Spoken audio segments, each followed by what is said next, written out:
Hello everybody, Steve Edelman here. Today I'm going to talk about diabetes on a budget for people with type 2 diabetes.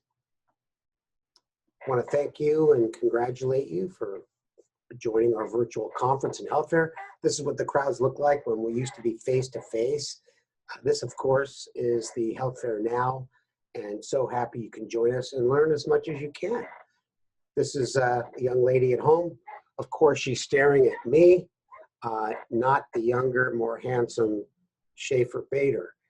And hopefully she's paying attention to the content. So diabetes is not a rare disease, and unfortunately, it's not an inexpensive disease. And the purpose of this presentation is for those of you living with type 2 diabetes who do not have access to the latest and greatest oral medications or newer insulins. I will attempt to show you how to economically control your diabetes well with older, less expensive oral medication, generic insulins, and home glucose monitoring. Now, the purpose of this, okay, let's go to the next slide. So this is the overall message. Get type 2 diabetes, control it, and live longer because of it. Now, we talk about the ABCDs of diabetes care. ABC is all these things you can do to protect your heart. We know heart disease is common in type 2 diabetes.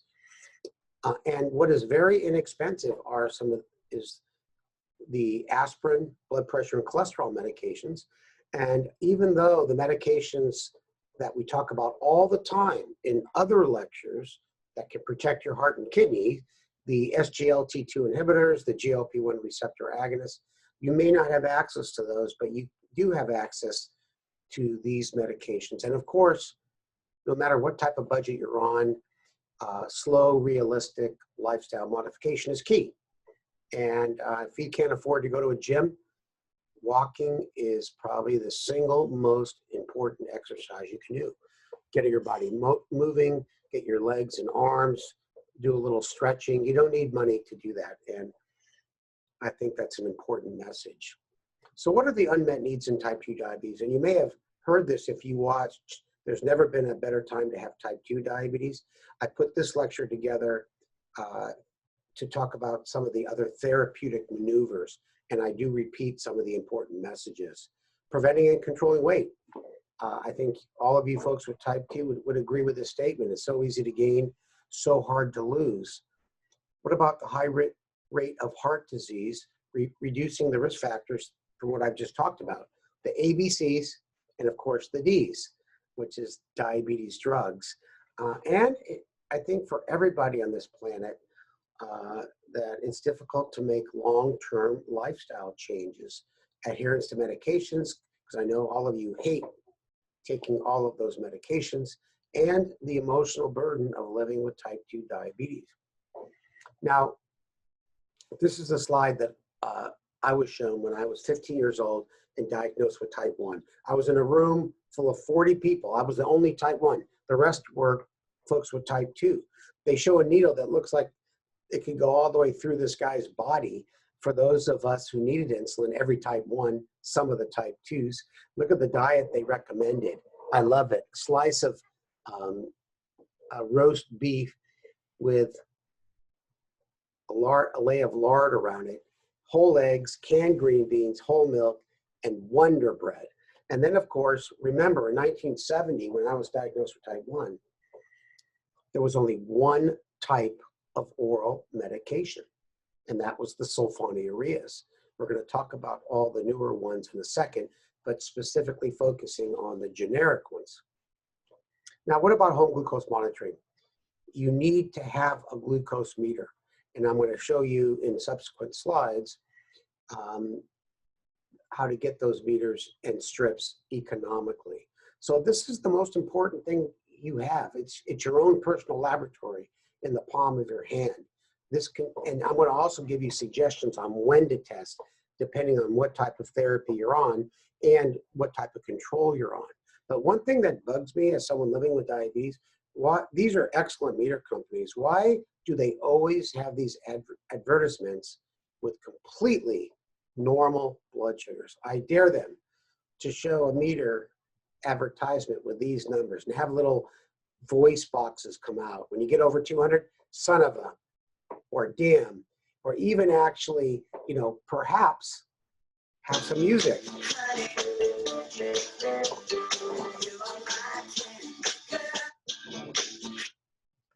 Now, if you go to the internet, you can find a cheap meter. They used to be really expensive, and the strips.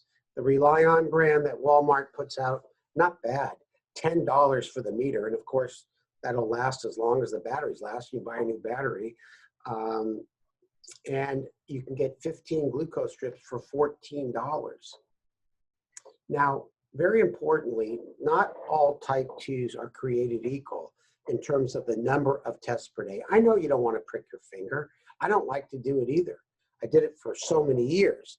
How often do you test your blood sugar? Well, if you're on oral medications only with a very good A1C, then you rarely need to test. If control is not good, then try to pick 2 or 3 days where you test before each meal and at bedtime. We call that pattern testing. And then you would look for trends and patterns. Are you always high in the morning? Are you always getting low before lunch? These are things that you should discuss with your healthcare professional. But you should look at it first. Don't just hand your caregiver the meter and say, hey, download the data and take a look at it. That's not right. You're testing for yourself primarily, for the healthcare professional secondarily. Now, if you're on basal insulin, typically plus oral agents during the day, you really should test every morning, because that's what basal insulin is meant to do, to improve your morning blood sugar. Now, every once in a while, you should do some paired testing. What does that mean? You test Friday night and again Saturday morning.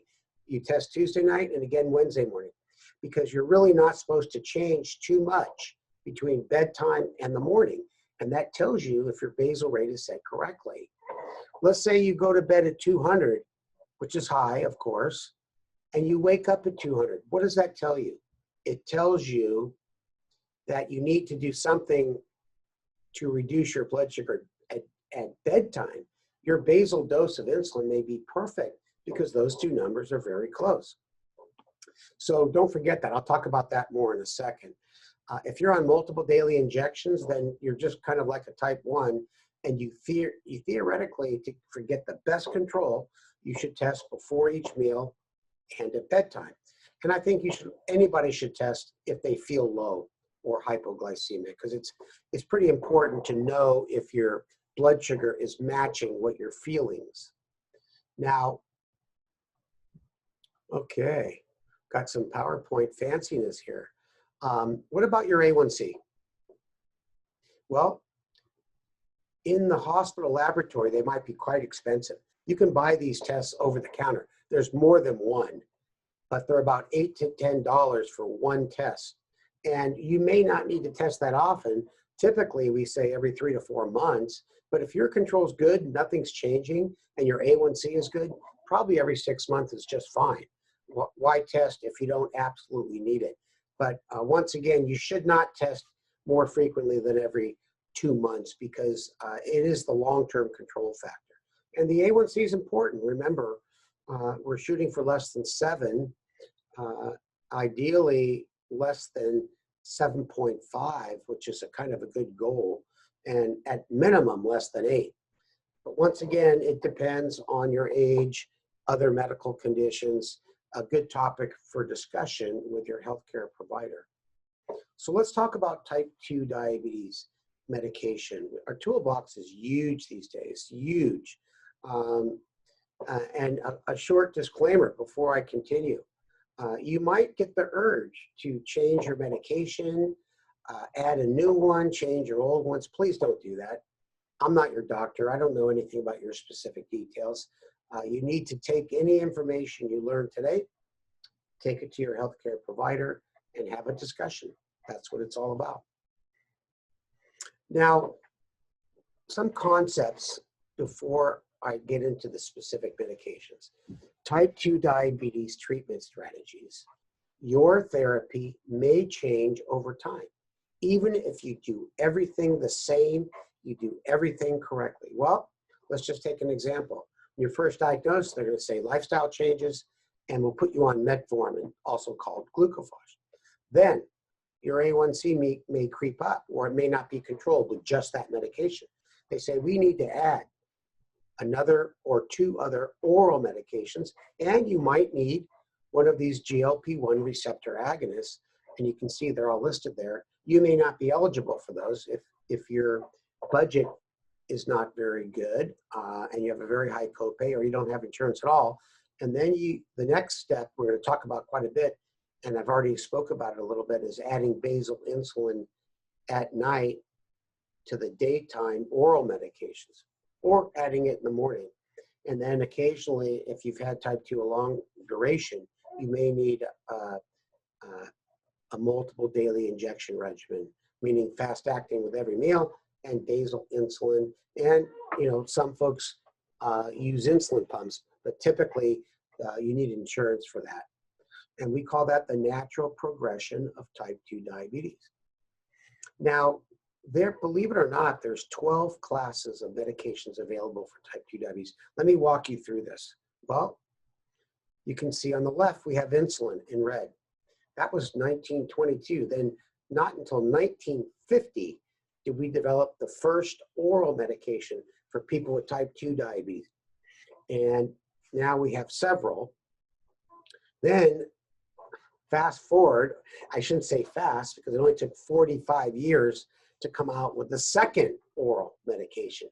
This is in the United States called Metformin or glucophage. And the third oral medication that's very important is in this class called, ready for this, thiazolidine diones. And it's also called pioglitazone or Actos, A-C-T-O-S. And I'm going to talk more specifically about these. Now, why do I have these in red? Because these are the generic medications that are probably the most effective at getting your type 2 diabetes under control. And they are very effective medications and inexpensive. So we have certain types of insulin that are generic. NPH and Lantus now is generic. Generic is probably not the right word for insulins. We call them biosimilars for Lantus, but the most important thing you need to know is that they're kind of like generic and they're inexpensive and they work the same. The FDA monitors that pretty closely. Then there's the sulfonylureas. They became available in 1950, and then they have modern ones, glipizide, glyburide, Amaryl. There's a whole bunch of them.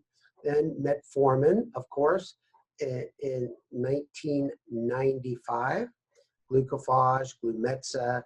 Once again, they've been generic for a while, so there's a lot of different brands. And then there's pioglitazone, also called Actos. That was available in 1999. Now let's talk about metformin. Very inexpensive and used extensively around the world. It's the #1 prescribed oral medication recommended by all diabetes organizations. So when they educate doctors on how to treat people with type 2 diabetes, when you're first diagnosed, they recommend using metformin first. Now, it works extremely well to bring down the blood sugars, and the A1C, does not cause hypoglycemia, does not lead to weight loss. And I make a big point of this because other medications do. In a minority of patients, they can cause problems with your bowel movements. You could have loose stools, you could have a little diarrhea. Typically, we ask people to take metformin with food in the beginning. And then after their GI tract gets used to it, at pretty much any time. The typical dosage, once you're on the full dose, is 1,000 milligrams twice a day. But we do start off with a lower dose to avoid any GI side effects. They also have a long-acting glucophage, XL they call it, because typically you take the regular metformin twice a day. As I just said, the long-acting is a little better if diarrhea is a problem. But we do have other choices, and there's no reason why you should have any issues. You should have to suffer from this issue. Now, what about sulfonylureas? Very important class of agents, glipizide, glyburide, Amaryl, and basically they are pennies a pill, and they are used extensively around the world. Now, in the United States, if you go to a really hoity-toity endocrinologist like myself, we say, we never use this class of medications because we don't like the baggage that comes with it. But I'll be honest with you, it's a very well-tolerated class of medications, very effective at lowering the blood sugars, and still a very important member of our diabetes armamentarium. It works really well to bring down the blood sugar levels. There's no major side effects other than hypoglycemia. These drugs work by stimulating your pancreas to secrete more insulin. And if you miss a meal, if you exercise too much, then you can have a hypoglycemic reaction, shaky, sweaty, and you have to get something sweet. And as I just mentioned, there's several reasons why this could happen, but it's usually you can explain it. And if you ever start developing hypoglycemia on a regular basis, you probably need a lower dose. And the other thing is that you need to know it could lead to a minimal amount of weight gain. Not always, but sometimes, typically when you first start the medication. Okay, pioglitazone. 1999, it hit the US market. It's inexpensive, it's generic now, and is used less extensively than the other two medications, metformin, sulfonylureas. It probably lowers the blood sugar more than any other diabetes pill. Does not cause hypoglycemia, but it can lead to weight gain. And that's something that people with diabetes do not need, they do not want. It doesn't have to be a tremendous amount of weight gain, but it can occur, and it typically does. And you cannot use it if you have major cardiac issues, especially congestive heart failure, because pioglitazone can cause some fluid retention and cause excess workload on your heart. And the dosage is pretty much between 15 and 45. I always tell patients, let's use the lowest dose possible to get the desired effect. So that's important. Now, I'm gonna take a sip of my diet root beer.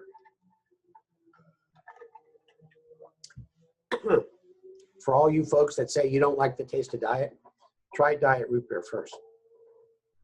Now, the two newest medications, they're called GLP-1 receptor agonists and SGLT2 inhibitors. They're super expensive, and there's no way you can afford it if you don't have insurance. They can protect your heart and kidneys, but I'm gonna give you some resources at the end of my talk that are on our website and elsewhere that you might be able to get these medications through certain programs.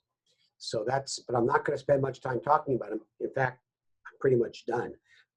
You can look at several other lectures, including this one that I gave this morning called "There's Never Been a Better Time to Have Type 2 Diabetes," and you can learn a lot more information about those two medications.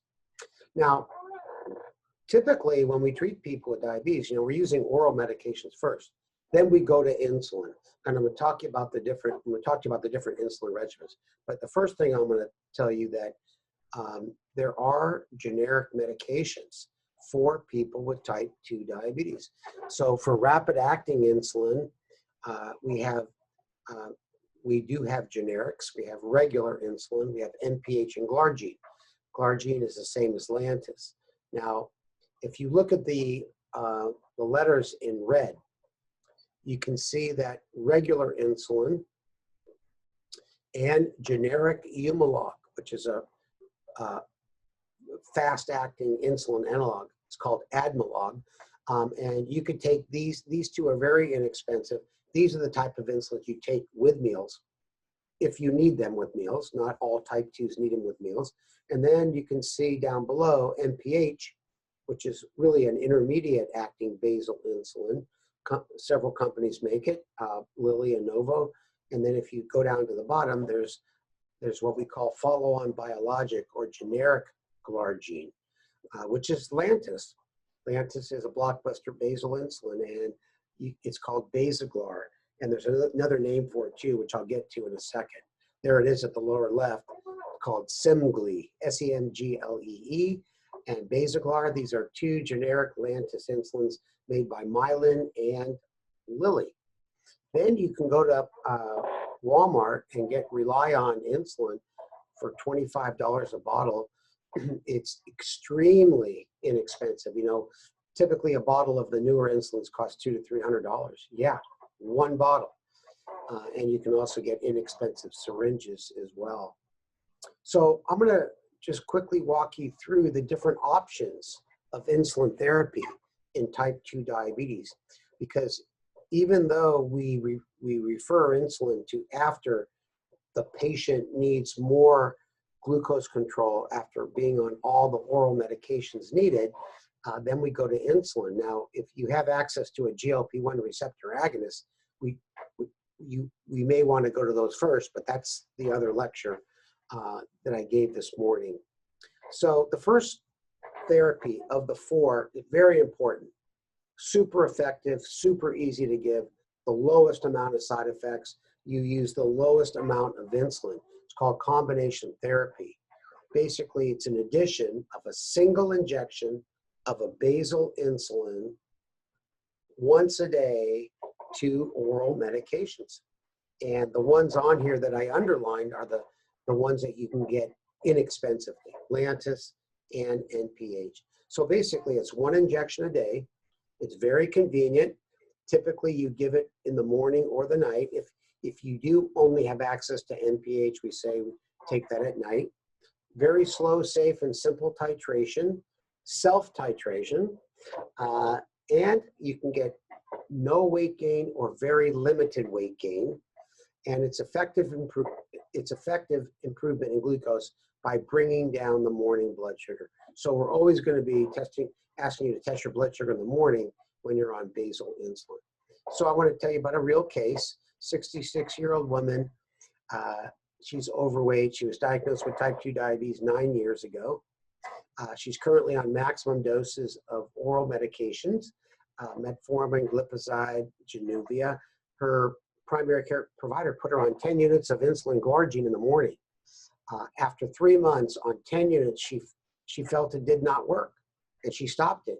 And her A1C has been high, over 8.5% for 2 years. Remember, we're trying to get it around 7, at least less than 7.5. And you can see her pre-breakfast blood sugars are high. Her pre-dinners are still high, but not as high. And bedtimes are also high. But morning is the highest of the day, over 200. So here's the question for you. Which of the following is the single most likely explanation for her failure with basal insulin? She was put on insulin. You know, I don't understand what the problem was. You can see right there that she was put on 10 units. Well, the answer is C, as in Charlie. Usually she didn't titrate it enough. It's possible that she wasn't taking it, which was option A. B is true. The initial dose is always too small. We don't want to start off too high. But I'm going to talk about titration in a second. And Lantus could be given in the morning or at night. So this is the simple daily titration. Your caregiver tells you what dose to start on. You increase the dose every 1 to 2 units every day until your morning blood sugar, identified here as fasting blood glucose, fasting plasma glucose, same thing, until your morning is less than 130. Also, we have instructions to decrease if you start getting too low. So you can see the example. If you're less than 100, decrease by 2. This is based on your morning blood sugar that you measure every day. If your blood sugar is between 100 and 150, no change. Over 150, add 2. Now, this is a sheet we use at our clinic. You can pick any basal insulin. Typically, the morning is easiest to do. If you think about it, you just check your blood sugar in the morning. You look at your little sheet, and then you make your change or no change, and then that's it. So here, this patient is starting with 20 units of basal insulin. I typically like to change it every day, and you can see the example here. If blood sugar is over 140, increase your dose by 2 units. If you're less than 90, decrease by 2. If you're between 90 and 140, no change. And remember, these limits can change. So for example, you might say after a while, I want to be a little tighter. I want to make mine 130 on the high side, 80 on the low side to get more numbers in range. And that's a discussion with your healthcare professional. So basically, you increase your dose until your morning blood sugar level's at goal.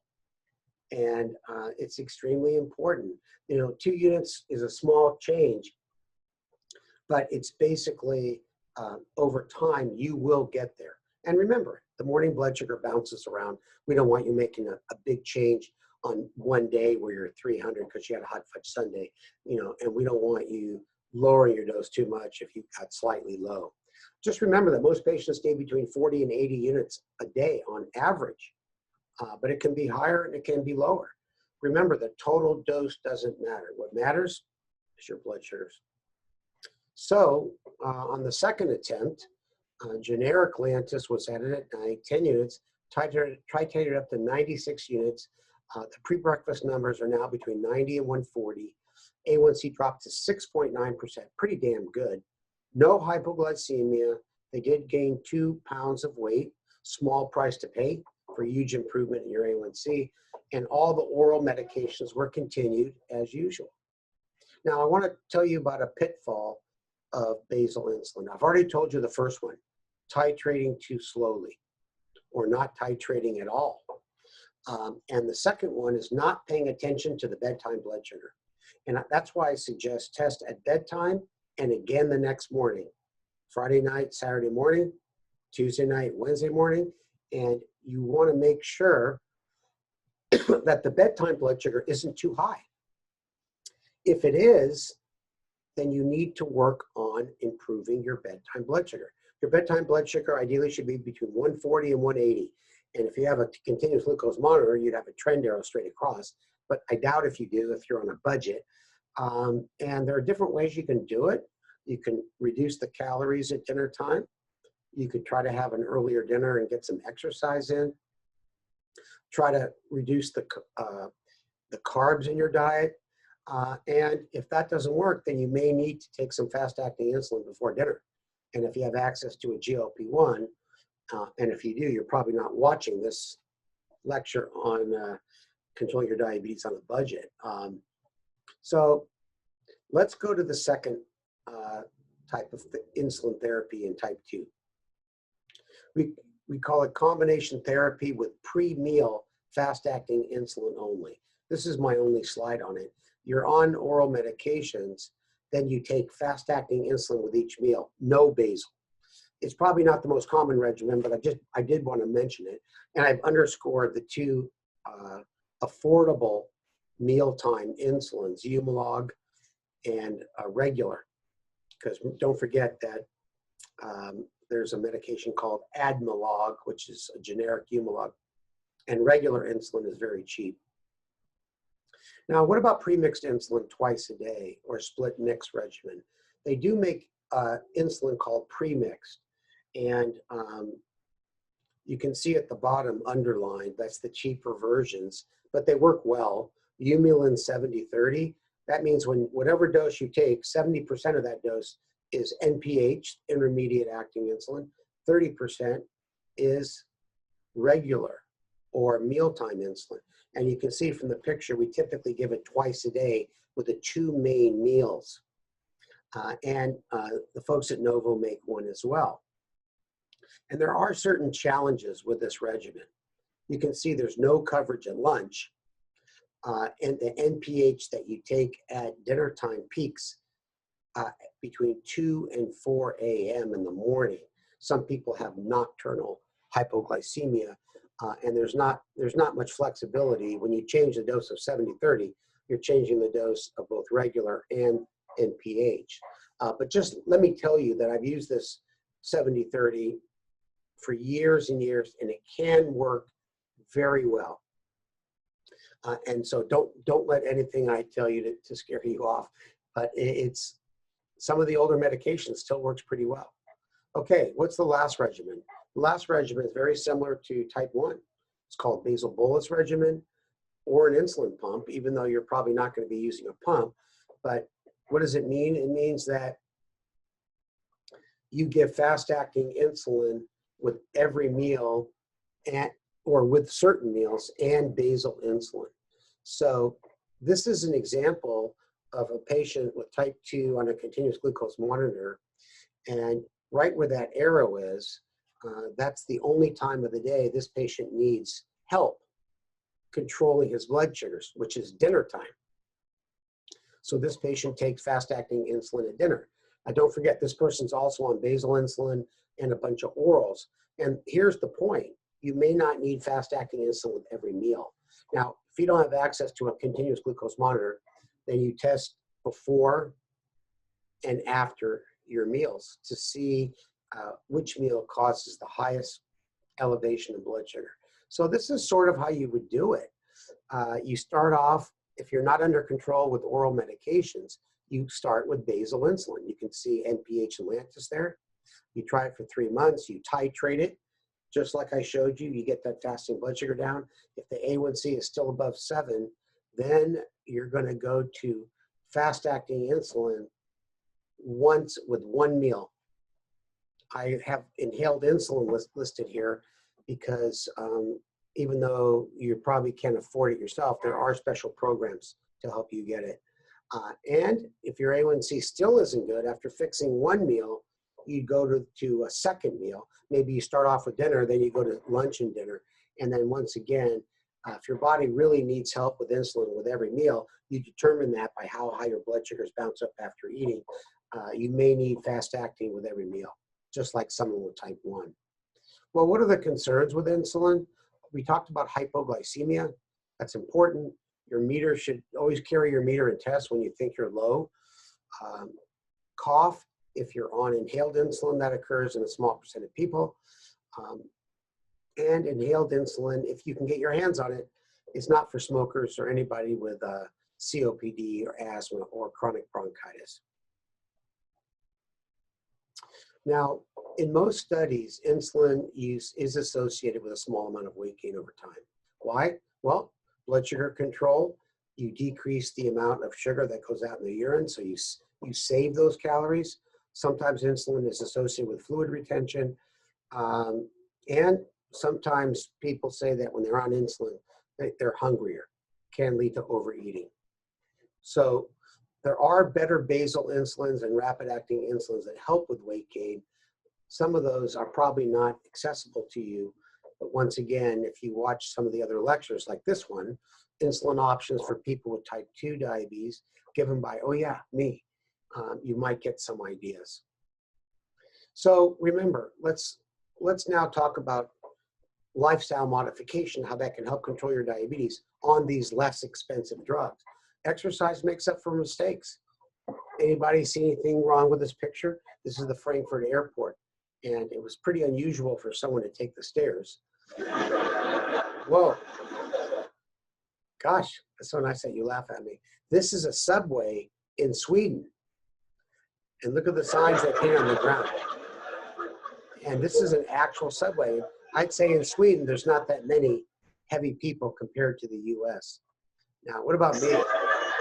I've been working out like crazy. Yeah, that's me. If I took off my shirt right now, this is what you'd see. And what about eating? Come on, folks, that was a delayed response there. What about eating things in moderation? That's the key. Please, it's all about portion control. You don't have to take away all the things you love to eat, the things that you were raised with, your ethnic and personal preferences. What you need to do is eat the food you like in moderation. If you want a 5-pound hamburger, for God's sake, go out and eat one. Now, what about some of my own personal recipes? Super low in calories, super low in carbs. This is Steve's maple sausage scramble. It's turkey sausage, and they call it turkey maple sausage. It's very low in calories. And egg beaters, which is extremely low in calories and no carbs. What about time and range tacos? I'm having a nice taco with grounded up turkey meat, shredded lettuce, a little hot sauce, and cheese in a lettuce wrap. What about Steve's big ass salad? I go to Costco, I buy all the different vegetables, I chop it up, This is usually 3 or 4 big salads for me, so I don't have to like chop it all up multiple times during the day. Now, what about the low carb thing? You know, low carb, if you're going to be really stringent on low carb, it's typically not going to work, but you could reduce your carbs. It does work. Your blood sugars will not bounce up as high, and you might lose some weight. It reduces the swings in your blood sugar, the margin of error. They're not easy to adhere to, but there's a lot of new information online with recipes. And I would challenge you, try it for a week, see what happens to your blood sugar. And it's kind of a great technique to get back on track if you're just having terrible control. And there's lots of choices out there, from right to left: egg beaters, nuts, cheese crackers with very little carbs, beef jerky, cauliflower rice, celery, and peanut butter, but not just peanut butter out of a jar, powdered peanut butter that has 1/3 the calories. Not bad. And so you got to really think about the foods you eat. I've heard so many people say, I don't like the taste of diet. And you know what? When you get these foods, look at the sugar cubes in each one of these foods. It's totally destructive to your blood sugar, and they're empty calories. They don't make you stronger. It's not like you're having vitamins. They are just totally wasted calories. Now, the only thing that really appeals to me up there is the cinnamon. Now, do you know that there have been publications that cinnamon can improve your blood sugars? And I've been eating 3 Cinnabons a day. It hasn't helped my diabetes at all. Thank you. I appreciate that. Now, when you get low, eat or drink the right things. The things that are not correct are on the left: peanut butter, cupcakes, Oreo cookies, Snickers, Fig Bar. These things take a long time to get in your system. By the time your symptoms are gone, you've eaten 300, 400, 500 calories. Now, on the right, you know, fruit juice is great, glucose tabs, candy that is pure sugar, not Snickers, because that's protein and fat. But I'm talking about candy that's pure sugar, like Starburst or Skittles. And if you can limit yourself to 12 candy corns, then that would be good too. That's just pure sugar. And I count them out and put them in a Ziploc bag, believe it or not. I only eat 2 or 3 bags at a time. Now, what about anybody with type 2 on a sulfonylurea? I told you those pills can cause lows. Insulin can cause lows. You should have a glucagon kit. These are the older kits. They're probably less expensive. And the newer ones, I would be at fault if I didn't mention, much easier to give, the nasal glucagon and the auto injectors. And once again, at the very end, which we're close to, you should look around to see if they have any programs where you might be able to get these. So on our website, there's a place that says Coronavirus COVID-19 Information and Resource. That's a really important website. It lists a lot of different sites where you can get insulin and other diabetes products less expensive. We have our discount card with needy meds, and there's lots of resources. You'll find these on our website. You might see them in the chat box. And if you missed this part of it, go back and watch this later and freeze it, or maybe now, and write down those websites. Go to the exhibit hall. Go visit the booths that has the products, the oral medications and the insulin, and Xeris and Lilly for the glucagon, that you might be able to get their new glucagon kits and formulations at a lesser price. Now, the other thing is, don't forget our website. You can see right here, diabetes topics A to Z. Type in a topic and you should get tons of information. Our video and written library is now getting quite big, so that's important. And join one of our Facebook groups, our type 1 group, our type 2 group, and what we call our type 3, significant other, living and caring for someone with diabetes. You know, connecting as a community is super important. So remember, it's never too late to take control of your diabetes, even on the cheap, or if you're on a budget. So take control of your diabetes. You owe it to yourself and your family. So long now. Okay. let's see if we can turn this thing off. I'll have Eric.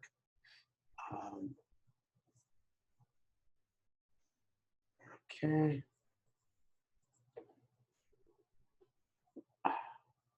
What happened to my pointer?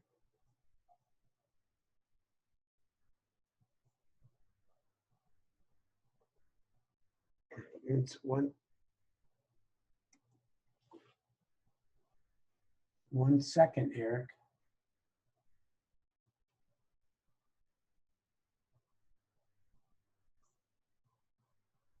There we go. Gosh.